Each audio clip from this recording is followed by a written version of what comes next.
Good evening, everyone. So, welcome back to once again our meeting in English, which happens every second Monday of the month.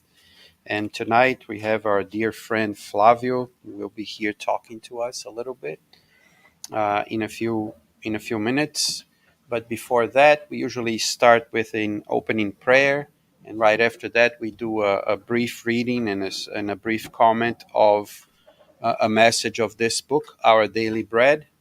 So tonight I will be reading message number 139.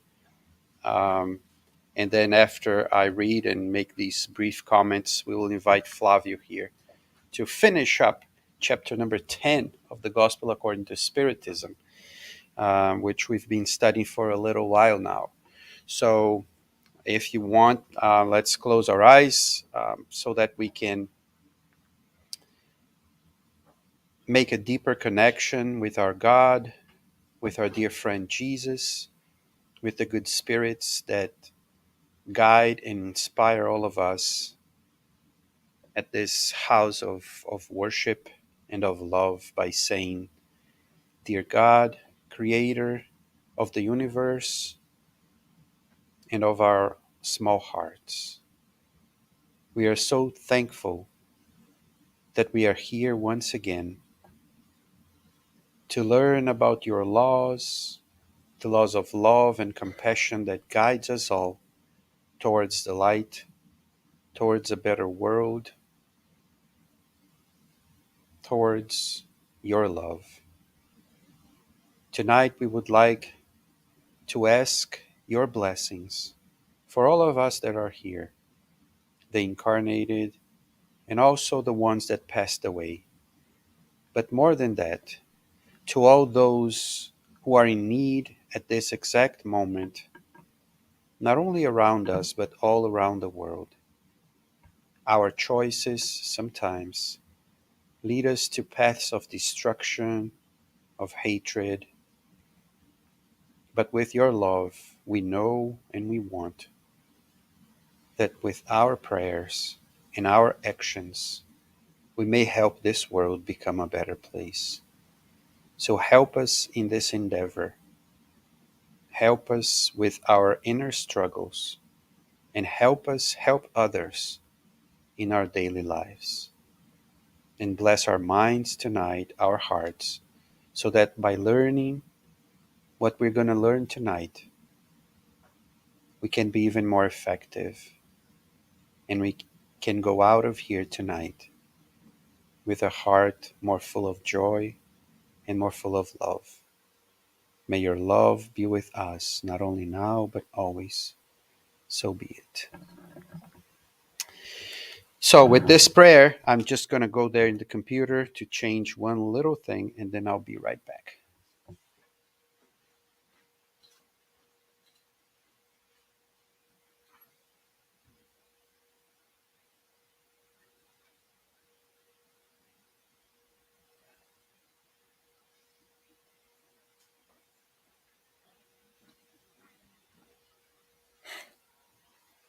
So, as I said, I'm going to read this. Hello. Um, I'm going to read a message from this book, Our Daily Bread, by Chico Xavier and by the Spirit Emmanuel. And the message is message 139. The title of the message is Offerings. And the message that Emmanuel takes from the Bible, he takes from a letter that Paul wrote to the Hebrews. And it's item 27 from the chapter 7, where Paul says to the Hebrews, and of course to all of us, for he did this once, offering himself. Saying it in a different way, because he did this once, offering, giving himself. And he's talking about Jesus. So Emmanuel makes the following comment, which is very deep and very, very interesting. It is funny, before I read, it is funny how some of these messages We read the message, we understand the message. We probably read this message quite a few times over the years, being a spiritist since I was a kid.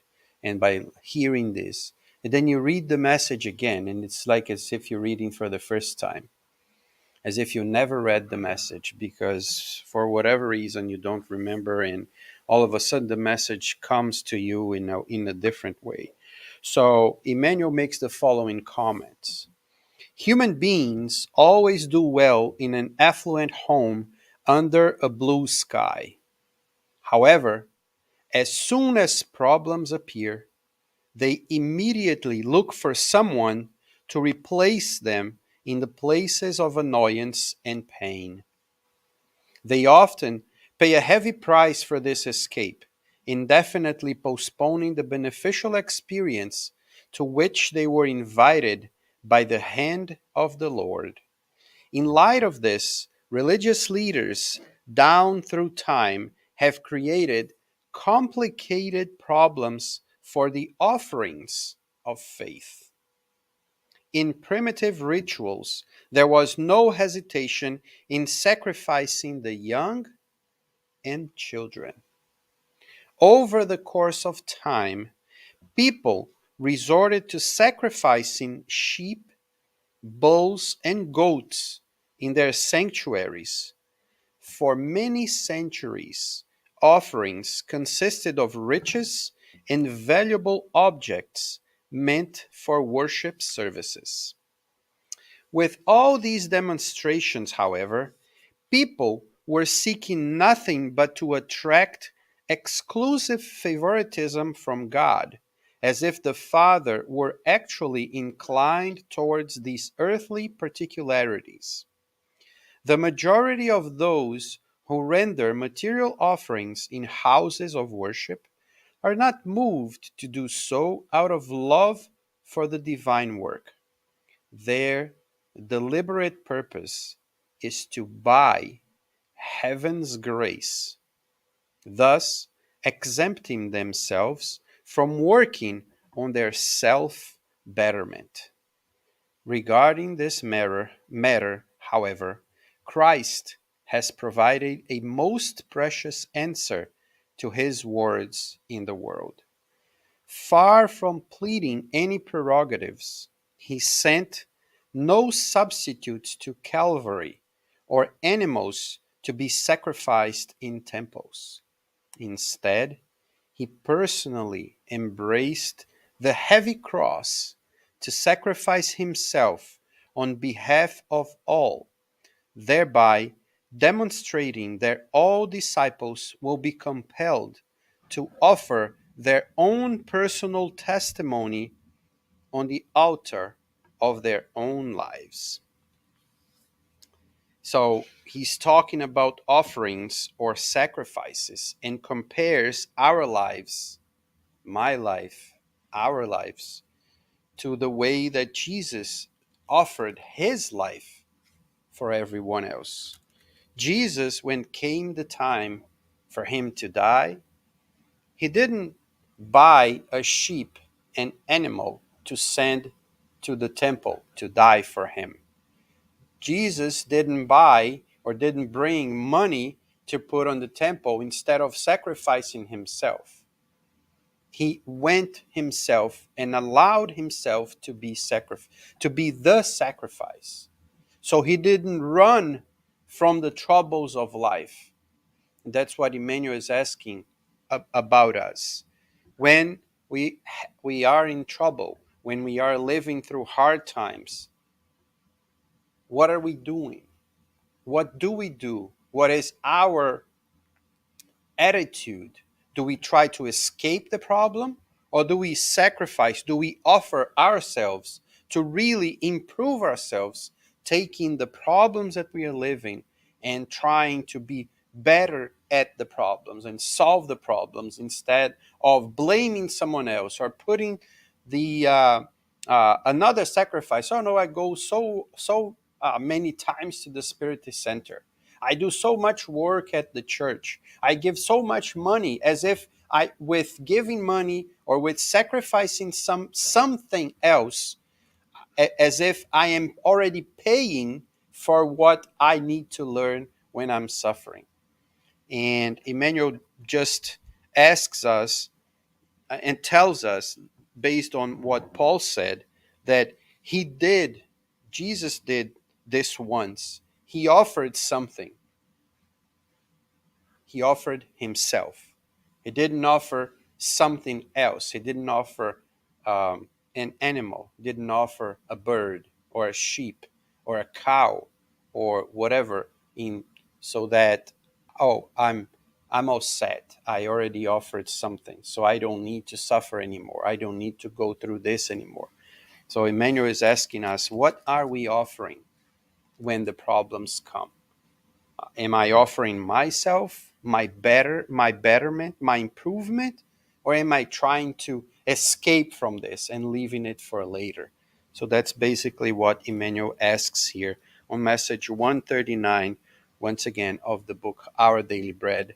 If you want to reread it so that you can understand a little bit better and have your own thoughts on this message.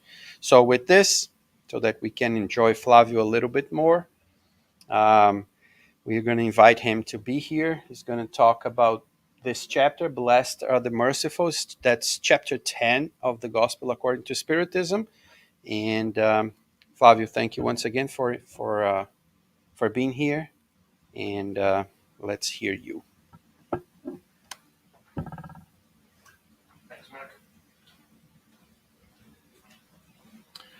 All right.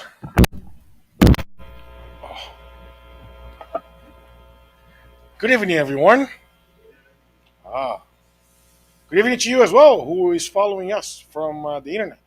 So, welcome, everyone. Today, we're going to talk about Blessed are the Merciful.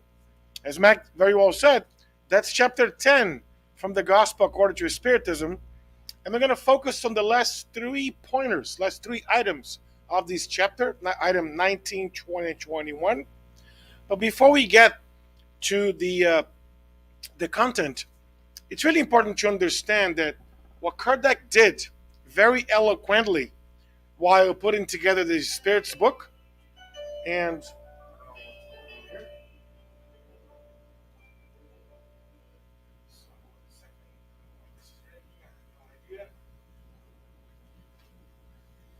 disturbed. Thank you so much. Sorry. Okay, thank you. You can still hear it? A little humming. What about now? I think you can hear from here. The fan. No? All right, let's go the way it is. So when we look at this chapter 10, it's really important for us to understand what Kardec put together, very eloquently, I should say, while compiling Spiritism. And in chapter 10, as he goes through the Beatitudes, he's talking about all the Beatitudes that Jesus left us, which are, inside the Sermon on the Mount, which, if you remember, we've talked about this before, here and elsewhere.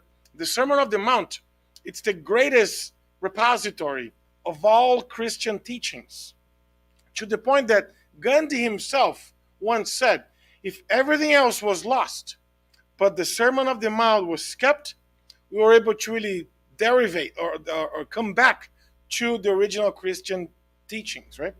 So when you look at that, the Beatitudes are these steps that we can all take so that we can really welcome Jesus' invitation. And this one in particular, he's telling us that blessed are those who are merciful. But what is to be merciful? Because if we want to be blessed, everyone wants to be blessed, correct? Now that tattoos are very common, I often see people with the word blessed in their bodies, right? Impersonating the overall goal of being blessed. But we would like to understand that the word blessed means we're in connection with God. We are receiving everything that God has allocated for us. But we are receiving because we already deserve. Because as we learn from Spiritism, we don't get what's not ours. We only see and we only get what we deserve. So in order for us to be blessed, look at Jesus' invitation. We have to be merciful. But how do we become merciful? How can we act in more merciful ways? Let's first understand what the word merciful is. So, if you look at the definition of the word merciful, it comes from Latin misericordis, or miserere as in misery, and cordis as in heart, meaning those who are merciful have the heart who looks at misery, and our hearts will really feel compelled to do something against that misery. That's what being merciful is. So the more we are compelled, the more we have empathy when we see somebody suffering, the more we understand the realities around us, and we get the concept of what we're trying to do, helping others, bringing others, or bringing peace to others, understand what our responsibilities are. The more we get to see that or to do that, the more merciful lives we live, and consequently, blessed are going to be our future, or blessed days will be part of our future. It's really important when you look at being merciful. I want to bring an example from the gospel, which is demonstrated with this interesting picture where Jesus was brought, the adulterous woman. So, this woman who betrayed her husband is brought up to see Jesus. And as you know, this whole picture describes, Jesus was meeting with some of the clerical folks, some of the more traditional old folks that were there at that time, and they brought this woman who had betrayed against her husband so that Jesus could tell what to do with her. Interesting thing that when this happened, Jesus is put in a very delicate spot, because imagine if he said, yes, she actually did something bad to her husband, we agreed, so she has to suffer the consequences. If he did that, he'll be contradicting himself, whereas his gospel of love, the gospel of forgiveness, the gospel of indulgence towards others who commit wrongdoings, he'll be speaking from the both sides of his mouth. Or imagine if he said, no, no, no, no, no, no. Yes, she did that, but let's just, not do anything to her because she's a nice woman. She may have, had a moment of despair. He'll be going against Moses' law, and they would have caught him on saying something that was against the law, and therefore being a heretic himself. But instead, what does he do? For those of you who remember the gospel, he says, woman, why have you been brought up to my attention for? And then they explain her wrongdoings. And he said, well, yes, the law says if you sin against others, if you betray your husband, you should be stoned. That's what the law says. But then he makes a pivotal comment that makes us think beyond what the gospel is telling us. He says, and I quote, but be the one that has no sins to throw the first stone. So what does he do? He acknowledged the fact that, yes, she made a mistake. He acknowledged the fact that, yes, she was wrong in what she did. But those who were judging her, those who were saying, yes, this, no, that, you need to have a certain moral evolution, moral status to be able to say those things. And then some authors will say that when he said that, a lot of the old people started to leave the room first, because those were the ones that had the most sins throughout their lives and whatnot.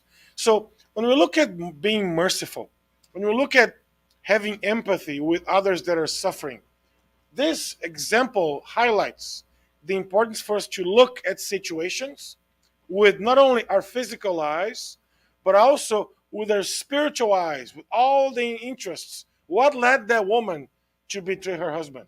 What caused that woman to really execute those actions and whatnot? Because everybody acts from a motivation. Unless you are a psychopath or you have some mental disorders, all of us act based on some motivation. And it's really important for us to try to see that motivation, for us to understand what's driving Joe, Paul, Mary, Larry, Harvey, and everybody else to have some actions. All right? So he continues, blessed are the merciful, for they themselves shall receive mercy. What does that mean? The more merciful behaviors we have, the more mercy we practiced against those who are committing wrongdoings to us, the more mercy we will receive from our Father, from our Creator. So He's actually given us a future promise that the more we do this, the more that's going to be given unto us. And continuing, we look at what's in the gospel. Mercy is the complement of meekness, because whoever is not merciful cannot be meek and peaceable. Mercy consists in forgetting and forgiving offenses. So let's take a stop here, because when we talk about forgiving offenses, it's a very difficult proposition, right? So if somebody does something bad to us, we know we have to forgive. It's in the law, it's in the gospel, it's in the Lord's Prayer. We get it. But how easy is that? No, it's not easy at all. We all know that's a very difficult thing to do, to forgive. But that's what Jesus is telling us to do. That's what we learn from Spiritism, that if we want to be blessed, if we want to live blessful lives, we have to forgive. There's no other way, because forgiveness is inside mercy. Forgiveness is part of mercy. And this is the even more difficult part. Not only forgiving, but also forgetting some of those offenses. Let's bring an example, because as we learn from Spiritism, what works in the micro should also work in the macro, right? So imagine if somebody comes, and let's just a simple, as example, somebody comes and steals something from you. Okay, maybe steals a box of Altoids or a pen or something, right? So can you forgive that? Okay, yeah, it's pretty easy. Can you forget that? Yeah, I get another pen, I buy another box of Altoids and all that, right? That's easy. But what if somebody comes and steals perhaps an automobile from you, or a belonging from your house, or maybe steals maybe a patent you just wrote, or something much more serious? Are we going to be able to forgive that? Eventually we will. Are we going to be able to forget that? Very unlikely. Let's do even more serious example. Imagine if somebody in an action of despair, or in a very difficult spot, does something harmful to those that we love, to one of our children or to one of our friends. Are we gonna be able to forget that? Definitely not. Are we gonna be able to forgive that? Hopefully. I wouldn't hold my horses, but hopefully, right? That's in the making. But folks, as we learn from Spiritism, that tells how much we need to work on our evolution, because we have to feel mercy no matter what. And that's how we can achieve that blessed situation, or that blessed place that Jesus promises to, right? So when Kardec wrote this quote, without charity there's no salvation, he was very moved when he wrote that. There was a lot of intuition behind this, because imagine if Kardec had written something along the lines of, without Spiritism, there's no salvation. Does that mean that only people that are Spiritists can achieve salvation? That will be a fallacy, because there's only a few of us versus billions of people out there, correct? Imagine if Kardec had said, without the church, or which church? Is it one church? Church A, Church B, Church Z, Church 1, 2, 3, correct? Imagine if he had said, without Christianity. There's only 2 billion Christians in the world versus 6 billion that are non-Christians. How would that work? Or imagine if he had said, without the truth, there's no salvation. What truth? Your truth? My truth? Our collective truth that nobody knows? would be very complicated. But because he said, without charity, there's no salvation, nobody argues around charity. People know at very least a couple of options in how to practice charity, being material charity, saying a prayer for those who are in need, extending our hands for those who are suffering or need some help. So everybody agrees with that. But there are some other passages in the gospel that may bring up or may call up for some contradiction, correct? We know that when Jesus said, let go your father and mother, follow me. Some of the other pieces of the gospel that if you'd like to follow, if you'd like to know more, that's chapter 23rd from the gospel according to Spiritism. But why am I bringing this before we touch on the topic for tonight? Because I believe that these are important tenets for us to better understand some of the things that we'll see later on. For example, look at this. Certain words, according to your gospel, according to Spiritism, certain words spoken by Christ make such a strange contrast that one instinctively rejects their literal meaning for the sublimity of his teachings. So, as Paul said, it's important for us to remove the spirit from the letter. So, how do we understand some of Jesus' teachings with its sublimity, with its moral evolution that we see coming from his teachings, his words, what he left us with? That's what I'm inviting all of us to think about tonight. That's what I'm inviting all of us. When you look at blessed are the merciful, how do we become more merciful? How do we practice more mercy? How do we see some of these things? Because when you look at, for example, this quote that Jesus said, watch and pray that you may not enter into temptation. The spirit's willing, but the flesh is weak. Let me take a stop here, because a lot of folks, when they hear the word watch and pray, or pray and watch, more commonly translated pray and watch, people think about, I'm going to pray, and I'm going to watch you, I'm going to watch you, I'm going to watch my neighbor, I'm going to watch my boss. That's not what that means. Correct? That means watch ourselves. Watch what we're doing. Watch how we're treating others. Watch what kind of words are we using. Are we pleasing others, or are we causing some damage to others? When you look at this, it changes our perspective, number one. Number two, the spirit's willing. Sometimes I want to do more, but the flesh is weak. That's how we believed the flesh was weak. But as we learn through Spiritism, the flesh is not weak. What's weak is right here. It's our minds, that we haven't been able to connect with more spirituality, with more evolved actions, with more interesting things for us to do that really brings us closer to God versus some of the things that brings us closer down to earth. Like what that woman did, she actually had a good life. She lived a decent life. But in a moment of, despair, a moment of desperation, a moment of uncertainty, she ends up doing something that caused some damage to her husband. Yes, it did. But imagine if it was you that were in that situation.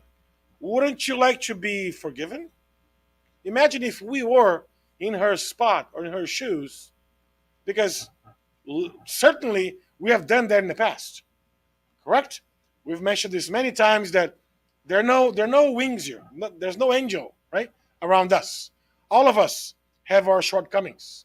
And if we understand that this is the best product of ourselves as spirits to date, if I look backwards, I'm going to see some betrayals. I'm going to see some murders. I'm going to see some assassinations. I'm going to see some behaviors that I don't want to see them because I don't like them. Correct? But imagine if I can, almost assure that everyone would like to be forgiven for those situations. If we want to be forgiven, we have to forgive. And if somebody does something to us that's really harmful, each one is going to have their own understanding of the situation. But at the very least, we have to understand how are some of the things that we can leverage in order to forgive that individual. Because the flesh is not weak. When we disconnect our minds with the greater good, when we disconnect our minds with the our creator that's around us, with the teachings that are in front of us, then we give some excuses. Oh, the flesh is weak. Oh, I couldn't really do that because I was taken, No. Right? Ours, we control everything. We are in control. We are in the driver's seat of this vehicle, not our bodies, not anything else, not anybody else outside us, and so forth. But coming back to Jesus' time, what we learn from the spirits, they tell us that our language is very limited, meaning we have difficulties explaining or representing some of the sentiments, for example, some of the feelings that they tell us from the spirit world. And then there are some limits in our human language. Yes, there are. They're telling us there are some limits. But the interesting piece here that we see from some of these limits, how do we look at them and compare versus the moral advancements that were in place or lack thereof from 2,000 years ago? Let's look, for example, how were women treated when Jesus was here with us? Do you think it was better than today or worse than today? Much worse than today, 100%. Much, much worse than today. For example, there's some historical evidence that tells us that every time, for example, man gathered in somebody's house. So, for example, imagine if your husband was inviting his friends to come to your house. Well, what would be the consequence? You and your girlfriends will go and seclude yourself in one room called gyneco. That's where the word gynecologist comes from. Gyneco, that little small room, very small. The house was this big, but there was this very small room for women to gather and to talk to each other. There was a room specifically designated for that because women were not supposed to be included in the conversation that happened amongst men back in the days. For example, there's a lot of evidence that show that women had a very difficult life back then. If the women's life today is still difficult, it was much, much more difficult back then. So, moral advancements of that era were not very evolved, as we know. So, when we look at what Jesus did to that woman, say, you know what, woman? What are your, persecution? Are they here? They're not. So if they're not, I'm not going to be the one persecuting you. And then after everybody left, the room was just Jesus and the adulterous woman. He told her, okay, I don't see anybody here. So my suggestion, my advice to you, go, repent your sins, repent your wrongdoings, and sin no more, and make no more mistakes. So use this as a teachable, as a lesson opportunity, or a teachable moment for her, for you in that situation, not to fall into temptation in the future. But because of the moral, lack of advancement of that area, it was very difficult for Jesus to say that in public. Because, imagine he would have lost a lot of credibility if he had done so. That's why he only did that one-on-one between him and the adulterous woman after everybody left.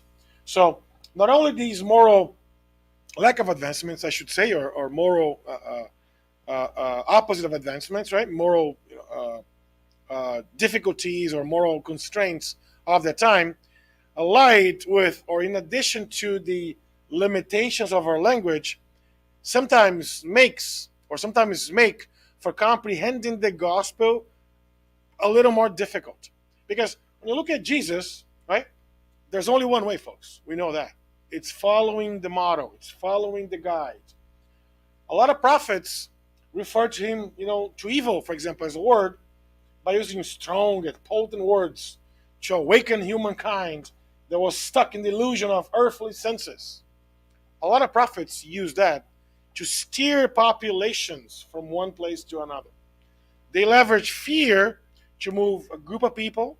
They even leverage fear, in still some religions today, leverage fear of God, for example, in order for somebody to do something. We Spiritists, we don't fear God because we understand God is love. John chapter 1, verse 1. We understand that God is a parent that loves us all, no matter what. As we learned from the introductory reading, none of us is special. We are not special because God loves us all the same way. Flavio, hang on a second. Does that mean that God loves the criminal that's in jail? And yes, 100%. The same way that God loves us, that God loves our neighbor, that God loves that person that betrayed us, that person that stole our vehicle, that person that stole our pen. The same exact way. What these situations are telling us is that these folks around us that are still committing these wrongdoings, they have not learned yet. They have not grasped the concept that we have from the gospel. The concept that tells us that, or that we hear that invitation. Anyone who does not want to take up his cross and follow me cannot be my disciple. Therefore, anyone among you who does not renounce everything cannot be my disciple. So when Jesus said that, my friends, he was giving us the steps that were needed, or steps that needed to be taken first to become his disciples. And the word disciple is student. All of us are Jesus' disciples. All of us are his students, correct? And then here's the key message: renounce everything. How do we renounce everything? Do we renounce all of our belongings? Do we renounce our families, our friends? No. When he said everything, is to leave our cross, to take up our cross, leave our things that don't make us any better. Take the situations, the teachable moments, the lessons, the opportunities for us to continue progressing towards our evolution, towards the future of our journey, in order for us to really become his disciples. And then with this long introduction comes item 19 from the Gospel according to Spiritism, which I hope, after some of these things, they're going to help us make better sense of what Kardec is doing, what the immortal spirits are telling Kardec in this part of the Gospel. For example, Kardec asked the question, since nobody's perfect, does it follow that no one has the right to reprehend one's neighbor? So if none of us are perfect, correct? We're no angels. Nobody's perfect. When we see imperfection, can we say, hey, what are you doing? That's wrong. Cannot do that. Can we do that? Yes, no, maybe so. We do it, but should we? All the time. Look at that. All the time. I love the honesty, right? So let's look at the spirits told Kardec. Of course not. They're very emphatic. Of course not. Since each of you must labor for the progress of all. Let me stop here for a second. Every single one of us has to work towards the progress of all, towards everyone's progress. Not my progress alone, not my family's progress alone, not my family's friends. No, it's everybody. Those that are like us, those that are different than us, those that are, yes, everybody. That's what we learn here. We should really labor and work towards the progress of everyone. Especially those, and this is the one, especially those whose tutelage or care has been entrusted to you. Who are those folks? Those are children. So when God entrusted us those children, they are telling us, hey, Flavio, hey, Joe, hey, Maria, you have children. It's your responsibility now to really help them advance, help them progress, help them achieve a little, better for their lives. But you must, here's the catch here, but you must reprehend others with moderation, with a useful purpose. Moderation with a useful purpose. And not as is usually done, for the pleasure of denigrating them. Hey, you haven't learned how to do this? Oh my God. Imagine in school, if somebody gets, flunks a test. You haven't learned how to do this equation? It's so easy, man. Come on. Now they call bully. Exactly, right? So But this was written in 1864, way before bullying was a thing, right? So our job's never to denigrate anybody. Our job is to work towards everybody's progress. In this latter instance, right, denigrating them, criticism is wickedness, meaning we should not ever criticize somebody to put that person down. On the contrary, we should offer some help for that individual to get better, for that person to do that activity better, more perfectly, or more effectively, or more efficiently.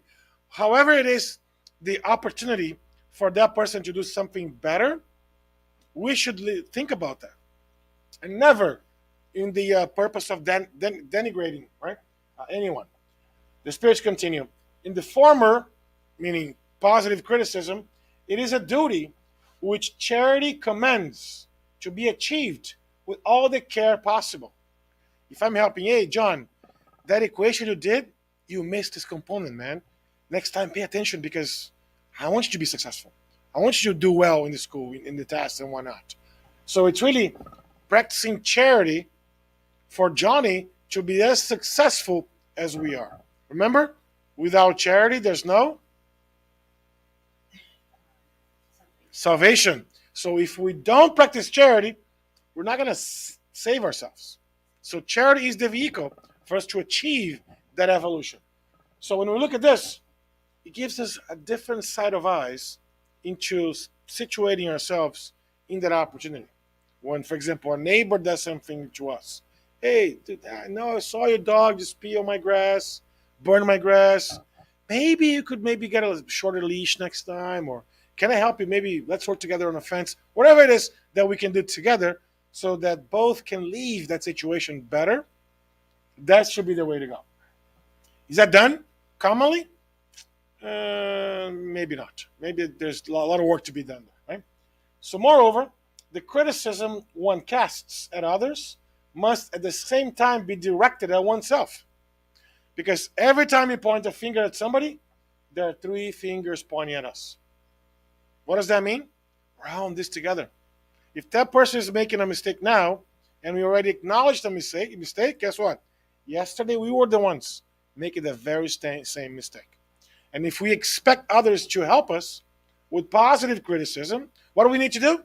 We have to criticize positively so that we can really motivate that individual to do better in the future. Not to feel down, oh, nobody likes me, and look at what they're telling me, and this and that. Right? Exactly the opposite. That's what we learn from Spiritism.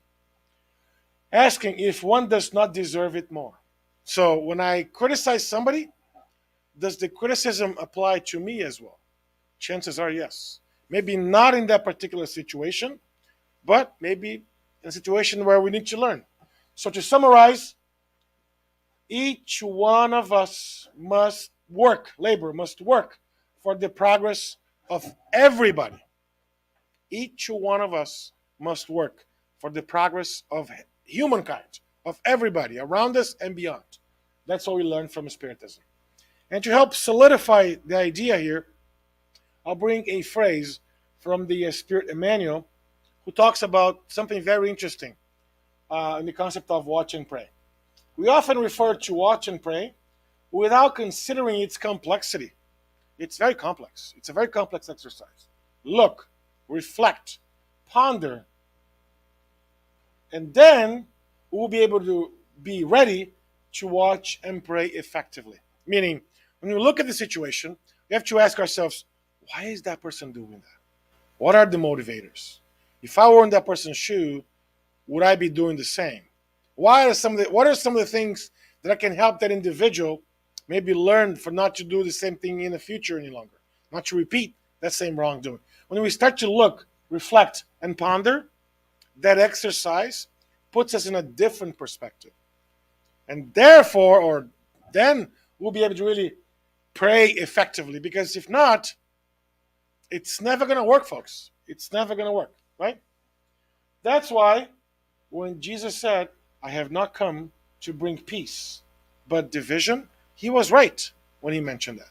Because the peace that he left us, it's not the world's peace, but it's his peace.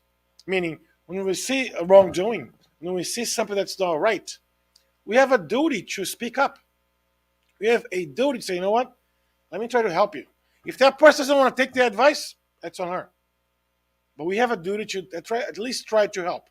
Not with a concept of denigrating, no, obviously not, but with an idea of helping transform that individual so that he or she will not fall under the same mistakes any longer. From the gospel, I have not come to bring peace, but a sword, for I have come to separate a man from his father, a daughter from her mother, and a daughter in law from her mother in law. And a man will not have as enemies those of his own house. So, again, when we look at this with just the material eyes, it doesn't make a lot of sense. He's Jesus telling us to just let go of our families or no, obviously not. He's saying that when we look at this, we should look at humankind together. We're all in this together. And when we look at this, there are no separations because my blood, somebody else's blood, because that person looks like me, same skin color, different skin color, same socioeconomic status, I speak the same language, and no, none of these matters. None of these things matter when you look at all these separations that some folks that interpreted Christianity in a very different way than we do as Spiritists. Continuing with chapter 10, verse 20. How about, would it be reprehensible to observe others' imperfections when it does not result in a benefit for them, and when one does not divulge them? For example, have you seen Amanda, how she does things, how she treats her mother? Have you talked to Joe, how he treats his son? Maybe Joe and Amanda have no clue what some of the things that we're talking about. Would it be reprehensible to just observe? Hey, let me just observe. Right? Let's look what the spirits answer card deck. No one is forbidden from seeing evil where there's evil, correct? If somebody's doing some wrongdoings, I mean, it's there. It's in our face. We'll be able to see it. You'll be unsuitable to see only the good everywhere, because then we'll be living in a fantasy world, correct? Yes, you can be optimistic. Yes, you can see the glass half full all the time. Yes, it's possible. But when the situation happens, when there's evil, there's evil. And sometimes people do evil things that do not make them evil people or evil spirits. We know that. In the example again of the adulterous woman, she was actually a good woman. She was a loving woman to her kid, to her family and all that. She just had a moment of a relapse, and then she fell in the mishap that caused some terrible consequences. So what the spirits are telling here us is that it's an illusion to just think that everything is perfect. Oh, the life is a walk in the park.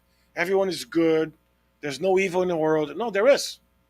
But the caveat here is, as we learn from Spiritism, yes, there is a lot of injustice in the world. Yes, that is correct. There are a lot of people that are not just. Yes, are not fair. Unfair people. Yes, that is correct. But the key the key point here is nothing that happens to us is not that we don't deserve. Everything that happens to us, it's a fair game. We are in the right place at the right time with the right people around us. Flavio, but does that mean that, yes, everything that happened to us, it's at very least a teachable opportunity for us to look at things in a different way? All the difficulties, all the obstacles, all the problems, everything that's hard from our lives. By the way, we heard in the beginning here, every spirit does well when there's blue skies and affluent house, right? That's Paul. That's Emmanuel commenting on Paul's letter to the Hebrews. But when stuff happens, right? Can we still behave in a way that I'm a Christian, I'm a Spiritist, which is the same thing? Can I still say, you know what? I'm proud that I'm behaving in this manner. That should be our invitation. That should be what we should focus on, right? Jesus' example. Continuing, because truth will emerge with triumph from conflict. Peace will come after wars. Universal brotherhood will overcome the darkness of fanaticism under the light of reason and faith. That's in the gospel. And when we look at the television today, look at this Russia-Ukraine war, we may think, oh my God, the world's lost. And no, the world's not lost. Yes, we should still feel empathy for those who are suffering. We should still, practice mercy. We should still be merciful for those who are going through these difficulties. But there's definitely a reason for all these things to happen. We may not see or understand the reason now, but there's definitely a reason behind all this, as we learn from Spiritism. To wrap up, are there cases in which it is useful to disclose someone else's evil? Have you seen Amanda? Oh my God. She treats her son in a way that I cannot believe that. That's gossip, right? Is it a positive behavior? Don't think so. Let's see what the spirits answer Kardec. Imagine gossip in 1864. Let's see. This question is very delicate. Look at this. This question is very delicate because, and it is here that one must appeal to charity rightly understood. We get that. That's question 20 before. We get it. If a person's imperfections are harmful to that person alone, it would never be useful to disclose it. So if that person is doing something bad to herself or something that, why disclose that? We don't have no business in disclosing that. But, however, if they might cause harm to others, it's preferable to take into account the interests of the majority against the interests of only one. Depending on the circumstances, unmasking hypocrisy and falsehood may comprise an obligation because it is better for one person to fall than for several to become his or her victims. In such a case, one must weigh the sum of the advantages and disadvantages. Imagine if somebody is scamming other people. Should we speak up? Absolutely. If somebody is doing something bad, maybe losing money to gambling, or maybe doing this, and that person is alone, I don't know, that person's imperfection, he or she will have to deal with it, right? We shouldn't really divulge that. But if that, for example, if that person is abusing a child, or if that person is molesting a child, there's somebody else that's suffering the consequences of that person's evilness, then we have to speak up. Then we have to say something. That's what the gospel is telling us to do. And I understand, acknowledge that sometimes saying something may cause trouble to us.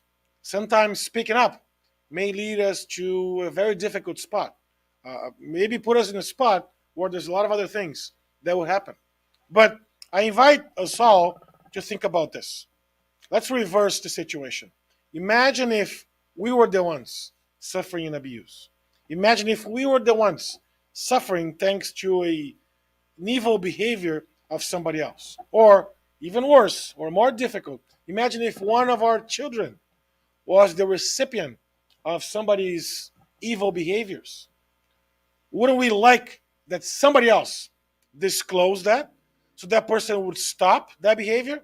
100%. So if we would like that, we have to speak up, my friends. If somebody is doing something that's evil, that's harming not only that person, but other folks around, we have to say something to the authorities, to the police, to that person's family, whoever it is, that we have to say something. We have to. And that's why, luckily or thankfully, a lot of the laws nowadays, right, are saying the same thing. A lot of the human laws nowadays are saying the same things. For example, if a child goes to school and the social worker sees a behavior of abuse, that person has to report that child to social services. If the police comes in, all these authorities, all the emergency personnel, when they encounter that situation, somebody's behavior causing harm to others, they have by law to do something. And we, as good spirits, as good Christians that we aspire to be, we should do the same, right? We should speak up. Once again, I'm going to mention that sometimes speaking up is difficult. It's hard, takes a lot of courage, and I applaud those that do it, but we have to do it because that's what Christ would have done. And as we learn through Spiritism, this progressive body of knowledge that really removes all of the blur from our vision, that removes all of the ties that sometimes don't let us feel the sentiment that we should all feel against each other, for each other, that we all have this brotherly love that we have to feel for humanity overall. When we look at this from a different perspective, it makes us reflect and ponder in a different way. And then when we do that, we really understand the main motivation of Spiritism, which is to really help all of us, help humankind make or improve our moral and intellectual power, or moral intellectual progression, rather. So when we see this, all these tools are in place for us to practice and then achieve the moral and intellectual progression. Correct?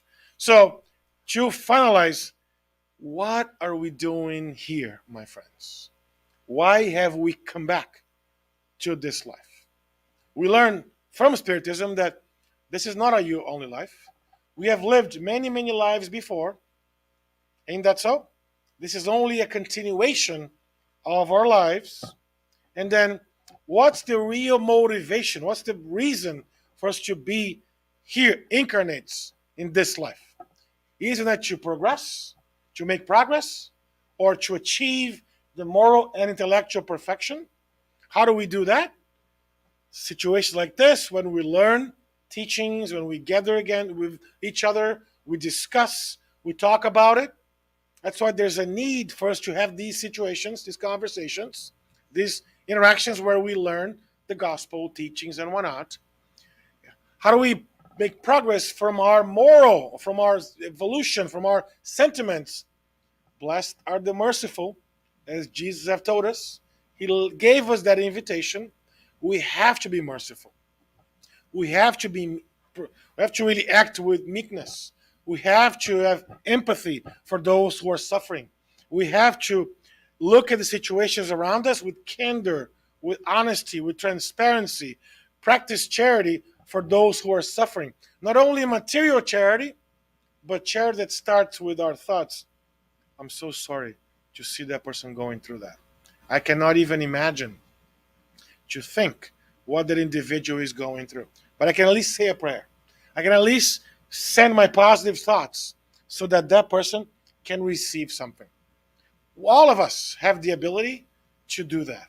And the more we do that, the more charity we practice, the more we achieve the moral evolution that Spiritism is aimed to help us with.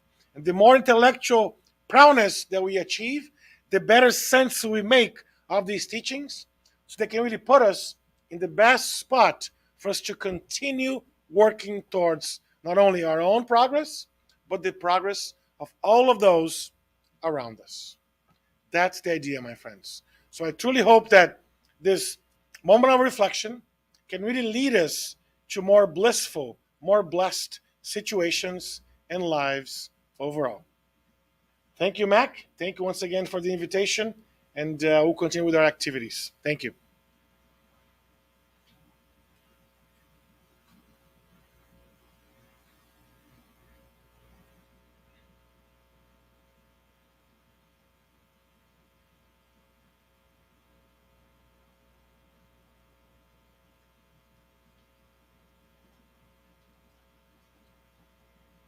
So I'd like to thank you, Flavio, once again for bringing such great reflections.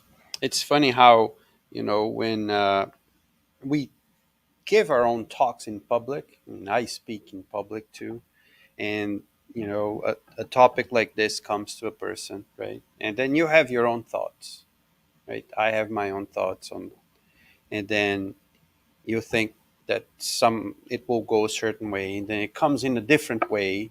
It's so refreshing for us to to see a topic from a different perspective, from a different person. They have their own thoughts. It's so good. So thank you for always bringing us these good reflections and food for thought, food for us to really reflect upon how we're doing and what we're doing with our own lives. So thank you, everybody, for staying here. And the ones who were watching, I don't know, they never leave comments, so we don't know if who were there. But thank you, everybody. And if you want to watch it again, it's always on the internet. I mean, every English talk that we have here, it's there on the internet. And also on Saturdays, we always have it online as well. Uh, Before we finish, I would like to say that on in April, well, in April, in a month from now, more or less, we're going to have a public talk in English again. Um, it's probably going to be me, so I'll be here. Yeah, and but it's like every second Monday of the month we have our English meeting. But what I wanted to say is that a month from now, on April 16th, which will be a Saturday, we will have a special night on Saturday because it's the week that we continue is turning 20 years old. So it's a month for us to be 20 years old. When I arrived here was 2006, and Cantinho was already 4 years old. So now I've been here for about 16 years, but Cantinho is going to turn 20 years. So it's been such a great journey so far, and yeah, yeah, yeah. So we will have a special night. We'll have a special dinner. We are trying to see who is going to come. We're trying to invite someone to come here to talk to us on that night, and we're going to have a special night with a dinner and a gathering, and hopefully you guys can come. You can invite some of your friends to come as well, and it will be a very special night. And 5 years ago we had our 15-year celebration, which we still have like the photos there. It was a big we did a big celebration. We're still going out of the pandemic so far. Everything is open and so on, but it's still slow. So we decided to do it like a smaller thing. So we're going to do it here without, you know, but 20 years, it's such a good moment and such a good celebration. So 20 years of Cantinho de Luz is a good thing. Adriana knows, right? Adriana Nancy, it's been here for longer than I have, so you guys know how it is. Um, we and I think that's all. Let's remember and remind everyone of the gospel at home. If you do it in the house, every week at the same time, with the family, with whomever is in the house, so that we can invite the good spirits to be with us and to bless our house as well. And with this, let's do our final prayer to thank God for the night. And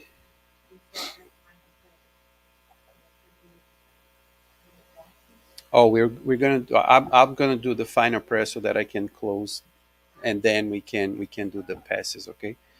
No, that's fine. So let's thank God and thank the good spirits and thank our dear Master Jesus once again for the night that we had so far, for all the blessings, the thoughts, the feelings of love, of gathering that we have when we are here in this house, in this home, where we all feel safe, feel feel the warmth of everybody, of friendship and of love. May these feelings that we try to grow here stay with us wherever we are,